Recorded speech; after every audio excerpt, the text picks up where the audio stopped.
Mr. Cholakian, thank you so much for joining us on AnewZ. We're here at COP29. I wanted to start by asking you about this link between climate change and global security. Could you just explain to us the links between the two, the security risks that we're now starting to experience as a result in our changing climate? Happy to do so, but let me correct your English, my friend. It is not a link, it is one and the same. There is no division whatsoever. Let me take it from this point and then stretch it out a little further. The role of the military individual, the soldier, contemporary role of the soldier, is that of somebody helping in the times of flood, disaster. They're going to assume that role. So they are, in that capacity, they are military providing service to the civilian sector, their own civilian sector. That comes into play right there. Tomorrow's battle will be taken in the Arctic and places of that character. In drought areas, climate change is coming upon us, so the battlefield will be in climate disaster environments. So they're going to have to live with the same criterion that an individual who's doing public service is living with. And then the third category, the weapons of use today also are impacted by climate. They're not operable. Tanks won't go as far. How about vehicles going into Arctic regions? They're not going to be as efficient. So all these criterion has to come into play when you design the weapons, the aircraft, etc. So they're synonymous with one another. To that, let me add this. I realize that, and many realize that, not everybody in defense is quite on that same page. The moment you mention climate change to somebody in defense in the West, you've hit up a very delicate matter. Politically, it embraces a philosophy that maybe it's not consistent with whatever their philosophy is. But no, every day it's going further and further in that direction. And if you look at the reports being produced by Washington, DOD reports, Department of Defense reports, they're strictly they're incorporating climate within the context of those reports. How important and how difficult is it to get consensus in this area? In the role that you do you find that everybody's listening? Is it difficult to persuade government entities, contractors to wake up and realize how urgent, the situation is? Again, I want to correct you. No, you don't go in mentioning climate change. Yeah. It's the environment we are operating within. It's the field of operation. And it's no different than when you're a ski racer. It's the conditions of today. It's either icy, snowy, powdery. You just go and say, this is the environment we're operating in. If you were to go in and suggest, oh, by the way, the environmentalists have indicated this, you will be relegated to something less than acceptable.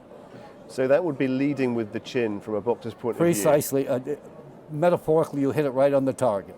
So this is not a niche topic and should not be presented as one. This is the totality of the situation that we all face today. Yes, exactly. And also, don't forget, when you go into, for instance, an area absent of water, climate and water influence, you're going to have migration coming right into your battle environment. So that becomes part of that sphere of operation. And so and then immigration, everything going along with it. Oh no, it's one, and I reiterate, it is one and the same. It should not be entertained outside of that scope.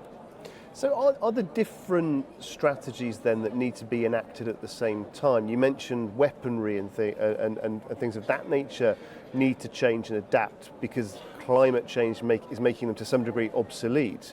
As well as tackling the root cause of climate change, do defense organizations also need to adjust their operational strategies for the short term?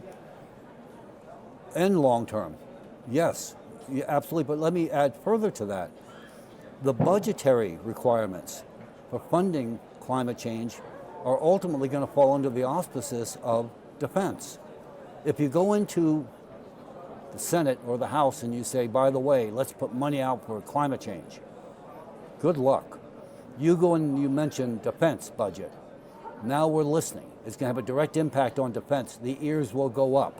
The constituency is there already in place. You go in with the environment constituency, good luck. You go with defense, you've won. But does that then speak to something perhaps that people need to think about more widely? Do we need to rethink the words we use? Do we need to rebrand this important work in order to connect with people in a more effective way? I want to answer your question with this experience that I personally went through. I came out of early retirement. MIT asked me if I'd come to a classified meeting one day, shortly after I came out of early retirement, for Mr. Bin Laden, incidentally. Now, I went in this meeting, didn't know anybody. I was then maybe 55 years old, give or take, and I sat there listening to a cyber attack scenario. I didn't bring anything to the table, and I got up to leave, and my host, said, "Egon, you've said nothing." And they all looked at me, and I was expected to have said something. I didn't. And I said, "Okay." And I said, "I want to surrender." "What do you mean?" I said, "You said I was under cyber attack. I wish to surrender." "You can't surrender." "Well, then I'm not under attack." The vocabulary means everything. It is the argument. In the absence of a vocabulary, you're not going to have solutions. If you can't define the problem, good luck getting the answer. So yes, you're absolutely on target, my friend. You have to have that vocabulary correct. So this points almost to a new or emerging area of work that perhaps, because one of the things that we've heard about this week is the importance of taking the people with you. The UN Secretary General cited a piece of research that mentioned that 80% of the public want more action on climate change. But from what you're suggesting, perhaps there's more work to do in explaining to people that this is not a niche or far in the future type activity. This is something that impacts them right now in a way that's very close to home. Absolutely, but beyond that, just the medical environment hits everybody. The impact that climate change will have on medicine will impact everybody's mood, personality, and so forth. So it goes, you're marinated in the topic, literally marinated. And again, until the vocabulary changes, it has to jettison the old vocabulary. People are going to be resistant to accepting that. Just give it a new title. The narrative has to change. Governments are there to provide narratives. I can't think of any other duty that a government does. Right now, they have not given a narrative, good, bad, or otherwise. There is no narrative. Either the poor nation or the wealthy nation. There is no narrative. So until somebody puts that in place, then you start thinking. Can I turn to ask you about this region? We spoke off camera that you're someone returning back to this country after many years of being away. Can I ask for your reflections on what you've seen, the changes to this country, and also what you feel are the kind of key opportunities and challenges ahead? Whoa, that question is so important to me. I'm going to stretch it a little further. You didn't ask me to, but I'm just going to do it. I talk to young people, educated young people looking for careers. And I'll tell them the hottest country I believe in the world today for opportunity is a place called Poland. And why? It represents Eastern Europe. Central Asia is right over here next door. In the West, if you say Central Asia, the mind's eye will take you somewhere near Japan or somewhere over there. That's Asia to them. When you mention Central Asia, nobody has any idea what they're talking, good, bad, or otherwise. Now you host an event like this here. I personally come over, having been away for centuries, and you realize that people are friendly, they're receptive. The press has not done justice for them overseas. And so right now I come back, and the message I'm carrying back is, hey, they were receptive. They're not quite what has been reported to be. The young people here today, all these volunteers, nice little children, obedient. I wish our kids were half as obedient and half as disciplined as they are. So they have everything to be proud of. Have they changed? Yes. In the Soviet period, the whole Soviet Union period, the Soviet government collectively, all the junior subordinated countries, did everything within their power to be obedient to the West when it came to honoring a debt. Because they had no foreign currency, they had to place total reliance on foreign currency.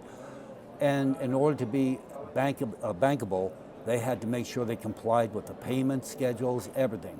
So I was a Comic-Con finance person, only 50 of us in the world at the time from the West. So I was approved by the Ministry of Finance, Russia, and then also State Department, US. I would go in, they would be there with the documents signed, sealed, and delivered, meticulously, flawlessly executed, because they didn't want to have any reputation of being second class. Now, no, you don't get that. So now you're seeing all the individual communities, all the different countries, develop their own personality. Are they good people? Are they credit worthy? Are they not credit worthy? What is their political leaning? What's their reputation internationally? That's it. So I see that when I go to individual countries. Some really aspired, rose to the rank, some are relegated and gone down to the trash. Wow. Mr. Cholakian, it's been a real pleasure speaking to you. Thank you so much for sharing your insights here on AnewZ. I enjoyed it very much, my friend. Thank you. Thank you. Thank you.